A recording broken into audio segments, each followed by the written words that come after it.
doesn't do anybody.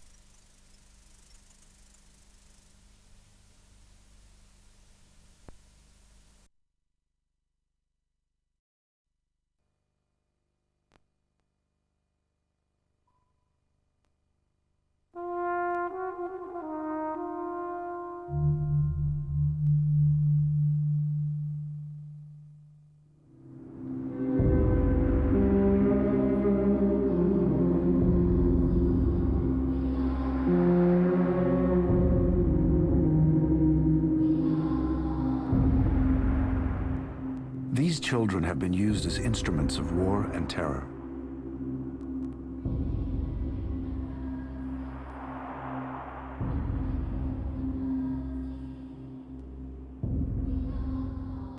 Governments and opposition groups put more than 300,000 children at risk every single day.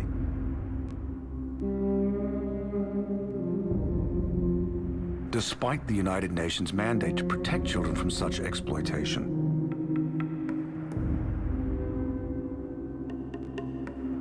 despite the war on terrorism,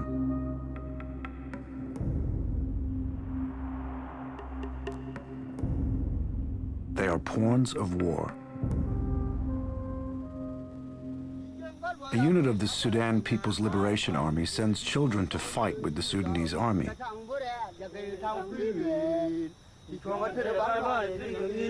From the day the civil war started between the Black African South and the Arab North more than 2 decades ago, children have fought on both sides.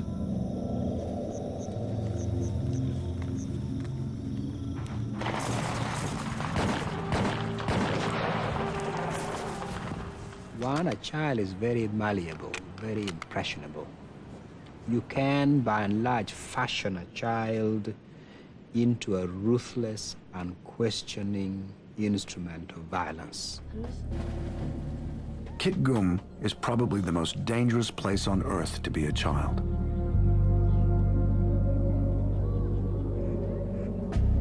The province is preyed upon by the Lord's Resistance Army, or LRA as it is commonly known. Zealots who don't bother with recruitment. They kidnap children to fight and to die for God. Despite obligations, despite more than 10,000 children having been kidnapped by the LRA, Kitgum is not a priority for the Ugandan government or the international community. It is no secret to the United Nations that children suffer such brutality. The UN Special Representative for leading the international fight for the abolition of child soldiers is himself from Kitgum. Now, I'm completely convinced that if we have concerted, serious action, we can turn this situation around in the foreseeable future, in the near future even. Richard was 15 when the LRA came for him. After months of brutal captivity, Richard's luck turned. He managed to escape. He is on his way home. He must now try to overcome the haunting terror of the LRA and restart his life.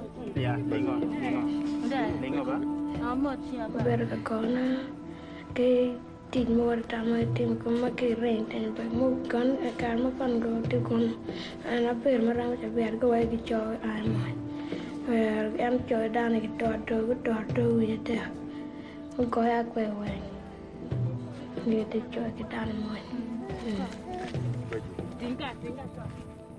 Richard's brother knows what the boy has been through. He too has experienced the brutality of the LRA. I'm so helpless, really. I'm so helpless.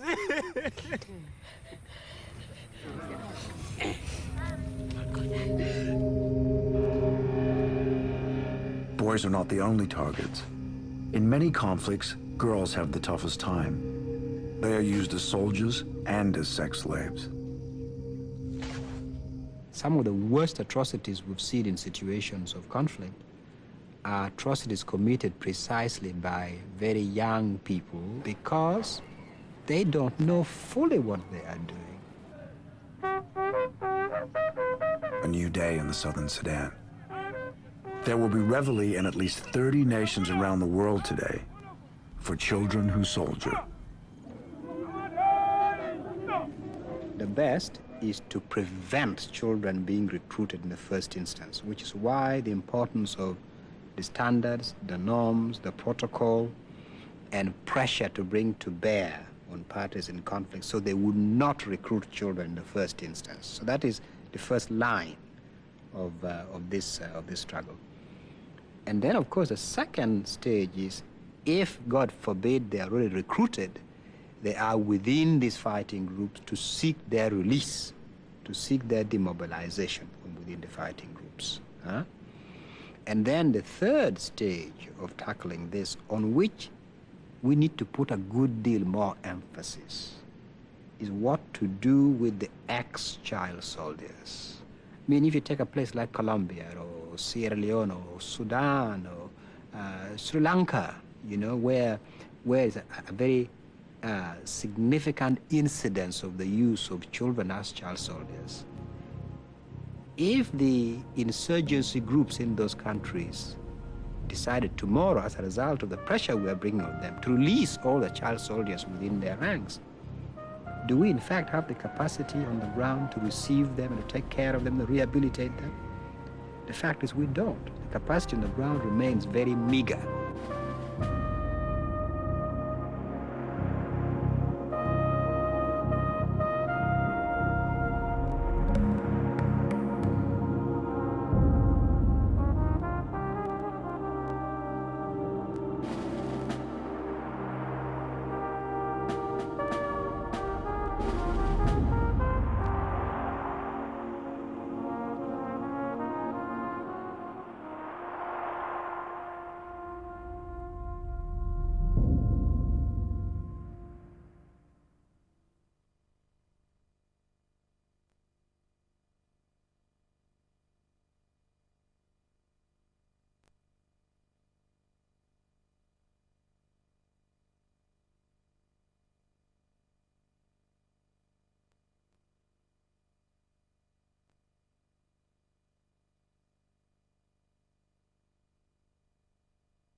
Out of the LA scene, moving to rural Idaho with her second husband, bassist Charles Larkey, with whom she had 2 more children.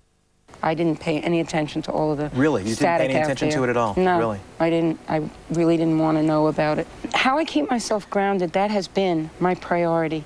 I have always, my whole life, made that, having a life, my priority. Having a life has meant making time for her family, as well as campaigning for candidates and causes she cares about. This is a statement of opposition to the Montana National Forest Management Act. And she's still writing songs, this time with guitarist Gary Berg. We're gonna advertise this as a wedding song. We think it's the new wedding song. I was just leaving, the night was winding down. And I feel lucky and gifted, and it's not me saying like, aren't I wonderful? I say, aren't I lucky? Come on to the locomotion. This is what 63 looks like. After singing a generation of baby boomers through marriages, kids, and divorces, Carole King is still out there, showing us all how to rock on at 63. I have a gift for music, and I've been lucky enough to be in a position to share that gift with so many people. That means a lot to me. Yeah. Let's go! Come on, baby.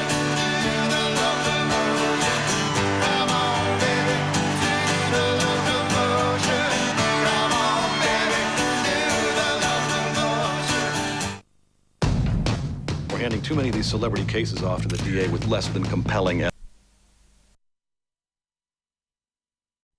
Justify a war they call on terror, but is really a terror they have put inside the people. It is a war against Islam.